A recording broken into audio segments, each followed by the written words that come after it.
À la base, on avait une agence immobilière en France Mhm. et l'idée c'était de travailler et en France et au Maroc. D'accord. Voilà. Et quand on s'est rendu compte que les opportunités professionnelles, notamment dans l'immobilier, elles étaient bien plus importantes au Maroc.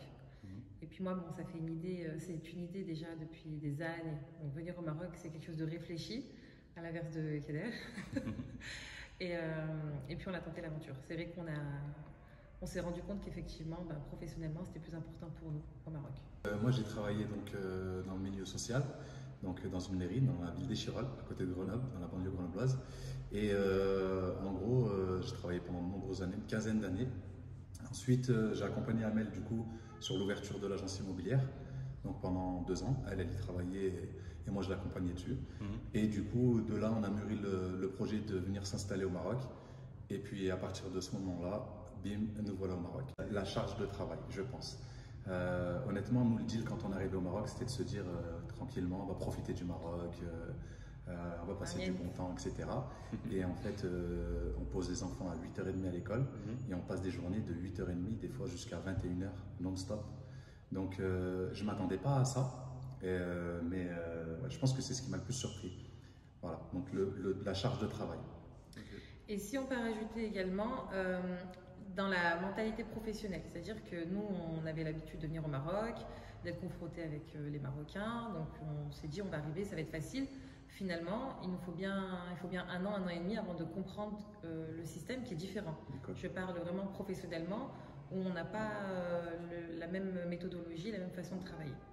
Mais voilà, on s'adapte et ça se fait très bien. Ça se passe très bien. Donc moi j'ai un enfant de 8 ans qui est scolarisé dans une école française en AEFE et une fille de 3 ans qui est scolarisée elle dans une école privée marocaine et ça se passe très bien aussi. Donc je t'avoue que c'était un petit peu le débat entre Amel et moi quant à la scolarité des enfants.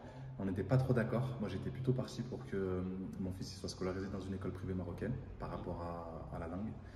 Moi ça me tenait à cœur à ce que mon fils puisse apprendre l'arabe. Mais Amel était plutôt sur le volet sécurité, on ne sait jamais si on revient, école française, AEFE, etc. Donc voilà, on a fait le choix de mettre mon fils en école française et on a pris une prof d'arabe à la maison parce que c'était pas suffisant en termes d'apprentissage d'arabe. 1500 dirhams pour l'école privée marocaine, en moyenne, je te donne des prix en moyenne, et à l'EFE on est à peu près à 3500 dirhams par mois. Moi, le point positif, ça a été l'intégration. Par rapport à mon fils, vraiment, quand il est rentré, j'ai pas vu de différence avec l'école où il était scolarisé en France. Marocaine? Ouais. C'est qu'ils apprennent très tôt les langues. Elle était en toute petite section. Donc, dès la toute petite section, ils apprennent l'anglais, l'arabe et puis le français. Donc, c'est trilingue. L'école française,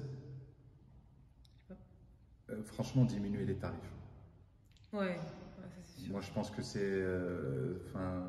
On serait tous contents. Ouais, parce que ça pèse dans le budget déjà. Ça pèse dans le budget, vraiment. Et surtout les frais de scolarité, parce que c'est quand même 3 000 €, 30 000 dirhams pour l'inscription de départ. Moi, j'en ai pas parlé. J'ai dit 3500 dirhams par mois.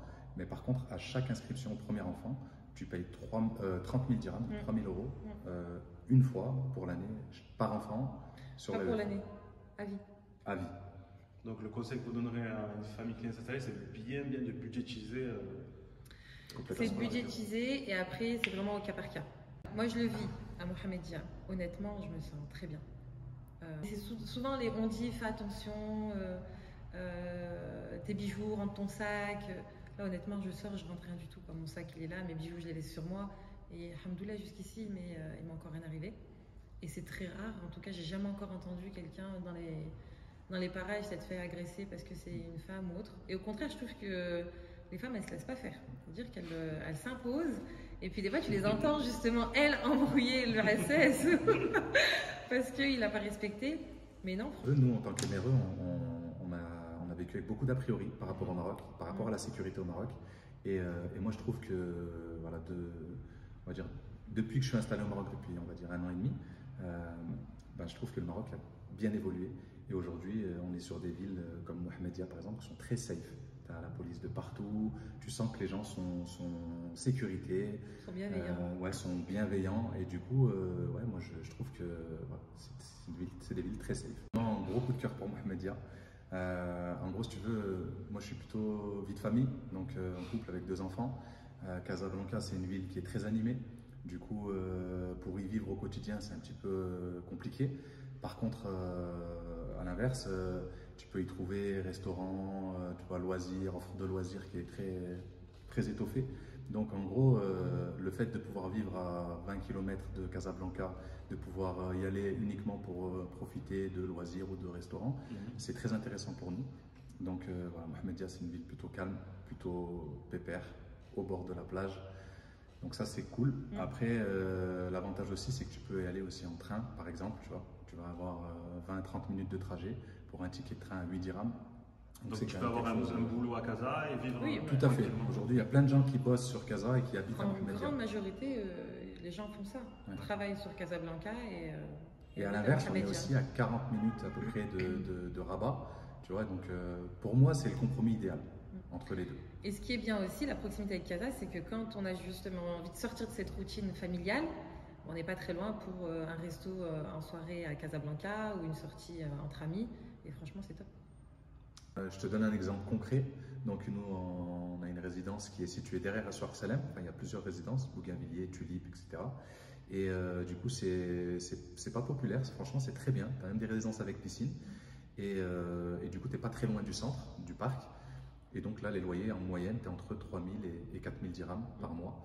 Donc je trouve que c'est abordable par rapport à ce qui se fait à Mohammedia. Un projet vraiment qui se construit, qui se réfléchit. Le Maroc, ça coûte quand même cher. Donc nous, on y est installé, on le sait. Donc l'école, je te donne 2-3 points, mais l'école, les activités, très cher au Maroc. Tu vas mettre ton fils dans un club de foot, va voir la différence. En France, tu payes 150 à 200, tu n'es pas très content. Au Maroc, c'est des 800 euros. Pour certains clubs. Dans certains clubs. Bon, c'est pas la majorité, ok, mais voilà, moi je trouve que c'est quand même excessif. Donc tout ça, c'est des petites choses à prendre en compte, parce que tu t'en rends pas forcément compte, mais quand tu es sur place, eh ben, il s'avère que c'est des choses que tu dois faire. Donc ça impacte sur ton projet directement, et du coup ça rebute des gens, et des fois ça met aussi fin à des projets qui au départ étaient magnifiques, pleins d'ambition, et qui se transforment à la fin en calvaire et en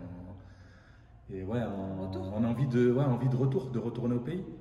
Alors que le pays, franchement, préparez-vous bien, bien mûrir son projet, et puis après venir faire des allers-retours pour voir un petit peu de quoi il s'agit. Et puis si on n'a pas de projet professionnel pour venir au Maroc parce qu'on a les moyens pour, c'est très bien, mais quand bien même, ça a quand même un coût ici. Donc, les projets, le freestyle, il faut le laisser au football. 3 bonnes raisons: gain de temps, transparence, tranquillité. Et moi, je dirais sécurité, confiance, résultat. Ok. Et tu peux le développer Bien sûr. Alors, par rapport au gain de temps, par exemple, tu peux nous appeler de France sur WhatsApp. On va recevoir ta demande. Donc, tu vas pouvoir organiser un séjour, par exemple, sur 5 jours de congé.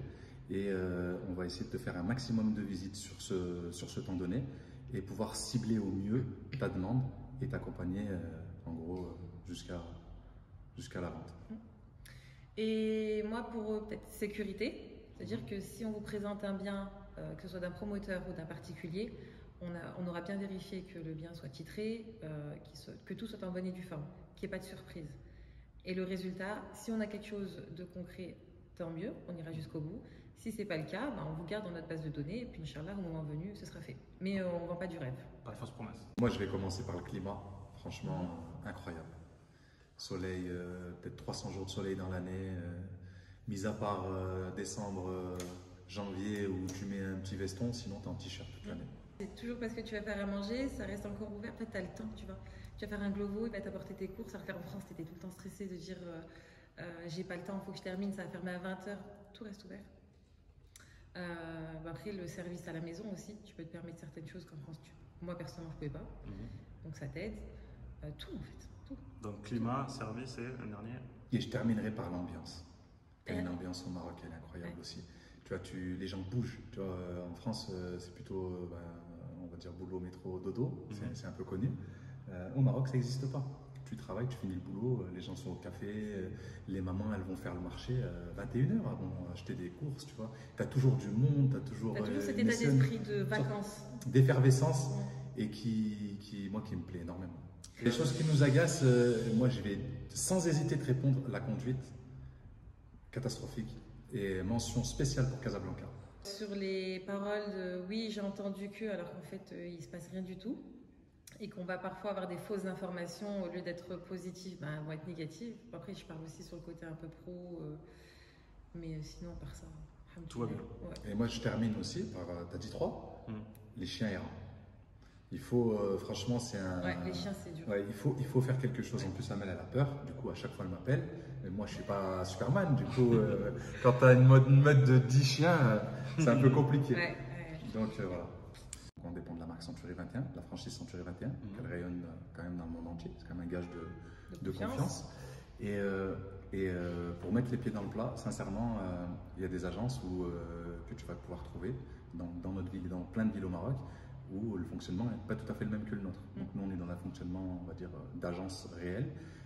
Dans d'autres endroits, tu vas plutôt trouver des samsars dans un local et il y a marqué agence immobilière. Tu vois. Et du coup, alors nous, on n'a rien contre les samsars parce qu'il y a même des samsars avec qui... Est-ce que tu peux dire rapidement la traduction de samsar pour ceux qui ne savent pas ce que c'est, parce qu'il y a beaucoup de gens qui sont non Samsar, c'est un intermédiaire en immobilier. Voilà. Officieux. Parce qu'il faut savoir, c'est qu'en gros, en France, l'immobilier est réglementé. Donc pour pouvoir faire ce métier-là, il faut une carte professionnelle. Au Maroc, donc au niveau de la réglementation, tu peux, on va dire, vendre un bien, enfin accompagner une vente ou faire de l'immobilier sans carte. Donc ça veut dire que tout le monde est agent immobilier. Tu vas au Hanout, donc le petit magasin du coin, il fait de l'immobilier, il va savoir que le voisin vend, etc. Donc il va pouvoir t'amener. Donc c'est ce qui fait la grosse différence entre la France et le Maroc. Après, c'est des infos qui ne sont pas négligeables, d'accord? En revanche, aujourd'hui, quand on vient d'étranger et qu'on veut investir dans un projet sérieux une certaine somme d'argent, honnêtement, faites pas confiance à n'importe qui. Aujourd'hui, vous avez la chance d'avoir une agence Century 21 sans aucune prétention. Faites-nous confiance, c'est-à-dire qu'on comprend votre situation et on fera pas des choses justement qu'on a l'habitude de voir. Moi, je récupère des clients, honnêtement, j'ai mal au cœur. Ils n'ont plus d'appartement ou bien ils n'ont jamais reçu leur argent. On a eu un cas avec un client, franchement, on a tenu dans le long terme. Alhamdoulilah, aujourd'hui, il a récupéré son dû, mais c'est pas évident. Donc, faites pas confiance à n'importe qui. Après, quand on parle de location, soit courte durée Airbnb, où on pose la question est-ce que j'investis à Marrakech ou Mohamedia, franchement, il n'y a pas photo. C'est-à-dire que Marrakech, sur la courte durée, effectivement, nous à Mohamedia, la courte durée, on va en faire, mais il y aurait des périodes creuses qu'on ne va pas rencontrer forcément à Marrakech. Voilà. Maintenant, sur la longue durée, ça fonctionne très très bien et on a des très bons profils de par la localisation de Mohamedia, comme on disait entre Rabat et Casablanca, de par son développement par les grosses sociétés qui s'installent et qui se sont toujours installées.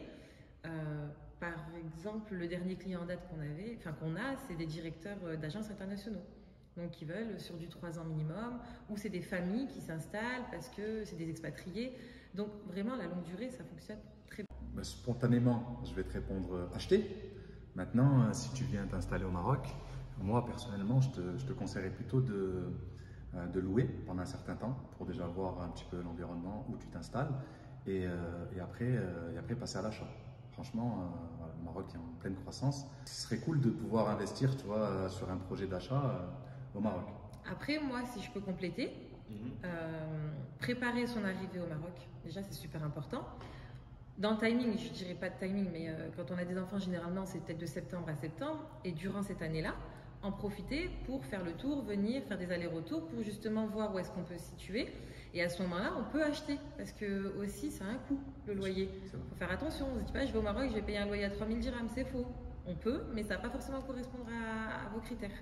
Donc, dans l'idée, c'est pendant cette année-là, profiter un maximum pour les allers-retours, pour justement étudier où est-ce qu'on se sent bien. Et pourquoi pas, dans ce cas-là, investir si on a les fonds. Appelle-nous avant d'arriver, comme ça on prépare ton arrivée, on fait déjà un premier échange au téléphone sur tes besoins, tes attentes, qu'on ne te fasse déjà pas perdre quelques heures. Donc dès ton arrivée, on se tiendra prêt à te présenter les biens qu'on a et puis les projets qui sont disponibles par la suite. Et que tu as un bien à nous confier à la location ou à la vente, s'il te plaît, ne viens pas la veille. Essaie de venir peut-être un jour avant, histoire qu'on ait le temps de faire les photos et puis tout ce dont on a besoin. Ramel, si tu veux nous dire quelque chose. Oui, en effet, gestion locative. Vous avez un bien, vous êtes propriétaire sur le secteur, vous souhaitez le louer, vous ne voulez pas laisser les clés à un oncle, une tante, une cousine. Venez nous voir, on s'occupe de vous trouver un locataire, de gérer le bien. Pendant que vous êtes à l'étranger, on s'occupe de tout et en toute sécurité. Et on développe pour terminer les projets neufs. Donc du coup, messieurs les promoteurs, Ou mesdames, ou mesdames, bien sûr, n'hésitez pas à pousser la porte de Century 21. On vous attend. Merci. Archa ou Bsemen? Semaine. Casa ou Rabat? Casa. Rabat. Tagine ou couscous? Couscous. Couscous. Hawaï ou Poms? Hawaï. Plutôt pommes. Appartement front de mer ou villa avec piscine dans la campagne? Appartement front de mer. Villa et piscine de la campagne, c'est pas mal. Choumicha ou Cyril Lignac? Cyril Lignac. Choumicha. C'est dur le Maroc, mais. Mais ça nous manque un peu de Cyril Lignac. Saïd Tagmaoui ou Saïd Nassiri, les acteurs? Mais je dirais Saïd Tagmaoui parce que j'ai été. Plutôt Saïd Tagmaoui, on connaît bien. Enfin, Ziyech ou Hakimi? Hakimi. vas-y. Raibi Jamila ou jus d'orange pressé? Ah non, jus d'orange pressé. Raibi Jamila. Allez.